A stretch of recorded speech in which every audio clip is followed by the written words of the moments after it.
One other article that I saw was this one. It's not the article so much.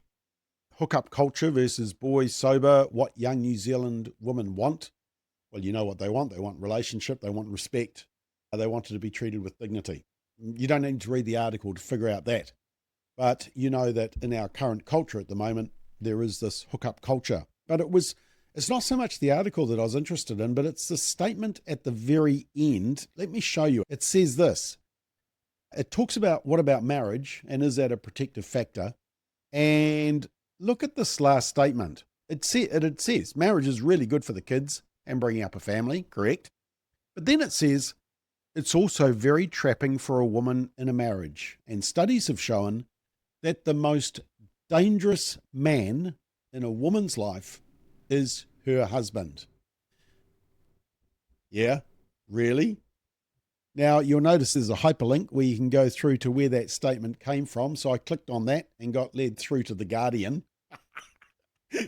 Yeah, you know that fiction newspaper, rabid left-wing The Guardian, who had an article which says home is the most dangerous place for women, says global femicide report. So, you know what I'm like. I thought I'm digging deeper here. So I went to the report and it's by the UN. And I actually did a word search on the word marriage, married, husband, wife.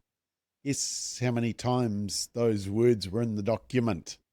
Yeah, you probably didn't need to guess. Marriage and married wasn't mentioned at all. I think the word wife might have been once. Husband wasn't mentioned. And so basically it's talking about, for example, live-in boyfriends and de facto and the lacking the stability of marriage. In fact, when the Families Commission were around in New Zealand, it's hard to find any reports on this about the protective factor of marriage with domestic violence in New Zealand. The government just doesn't want to talk about marriage. The only time they talk about marriage is when they want to redefine it. But back in 2007, they did examine this. The Families Commission did. You remember the Families Commission who couldn't define what a family is? And they put out this report and they looked at victims of domestic violence. And let me just enlarge it to you, the circled bit. This is the victim, and they looked at the marital status. Look at that.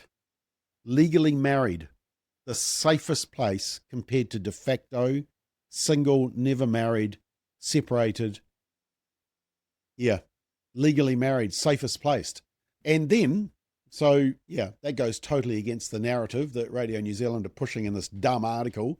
And then I looked at child abuse as well. Once again, this was in the UK, and the massive risk factor on the left is mum with the live-in boyfriend. A child is hugely at risk of child abuse. That little speck on the bottom far right is where the child is living with their married biological parents. So this statement in this dumb article on Radio New Zealand is a complete myth. And yeah, always good for us to call out stupidity.